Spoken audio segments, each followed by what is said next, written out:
The sun was setting behind the vast fields of cotton, painting the sky in shades of gold and red. As a young black boy named Joseph worked tirelessly, his small hands raw and bleeding from plucking cotton under the scorching sun, the sound of the white overseer's whip cracking in the distance, making every muscle in his body tense. Joseph was born into slavery, never having known freedom.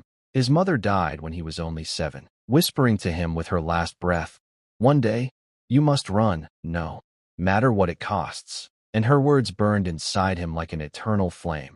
So every day he dreamed of escaping the endless chains that bound him to the white master's land.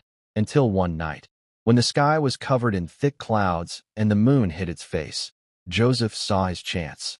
His friend Marcus, an older slave who had once tried to run but was caught and beaten, had secretly planned an escape route through the swamps and woods. And as the guards drank themselves into a stupor, Marcus whispered, "Tonight, we run." Joseph's heart pounded in his chest like a drum as they slipped into the darkness, each step taking them further from the fields and closer to the unknown.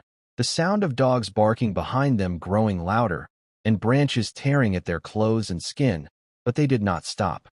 Marcus carried an old map he had stolen from the master's library, guiding them toward the river where freedom lay beyond. But the journey was merciless, with freezing nights, swamp water up to their waists, and the constant fear of being hunted, until one day they were ambushed. White men on horses appeared from nowhere, guns raised, and Marcus shouted, "Run, Joseph!"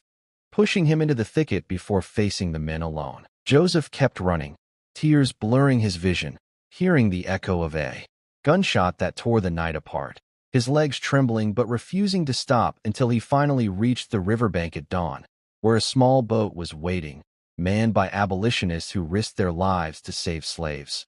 They pulled Joseph aboard, covering him with blankets, but his heart was heavy with grief for the friend he had left behind, the man who had given him his freedom.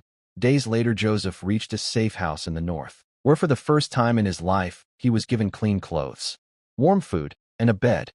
Yet even in the safety of those walls, he could still hear Marcus's voice urging him to keep going, to never stop fighting for others. And so Joseph joined the Underground Railroad, guiding countless slaves to freedom over the years. Each journey as dangerous as the last, every shadow and snapping twig reminding him of the night he ran.